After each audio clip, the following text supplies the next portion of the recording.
بسم الله الرحمن الرحیم. د خبرونو سرټکی.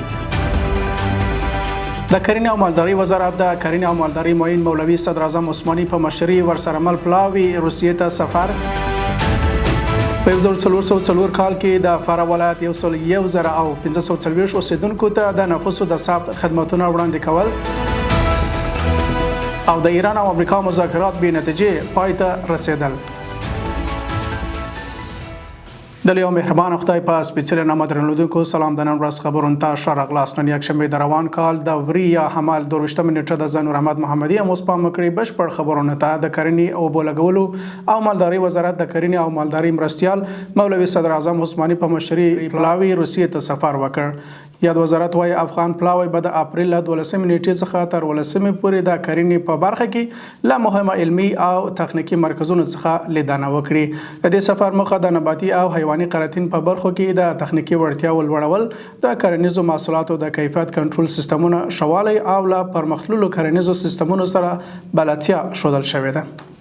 اول خبر د احصایې او معلوماتو ملي اداره وایي چې د فراه ولایت د احصایې او معلوماتو ریاست په تیر 1404 کال کې په ټولیز ډول 1,015 کسانو ته د نفوسو د احوال ثبت خدماتونه وړاندې کړي دي.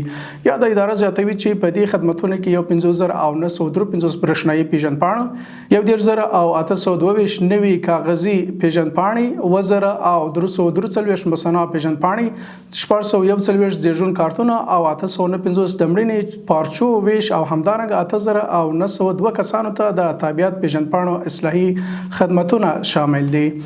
همدارنګه د فراه ولایت د احصایې او معلوماتو رئیس مولوي مسنا بلوچ ویلي چې په دې ولایت کې د برېښنايي پیژندپاڼو د څانګې فعال دي او هر ورځ ښځینه او نارینه مراجعینو ته اړوند خدماتونه وړاندې کوي.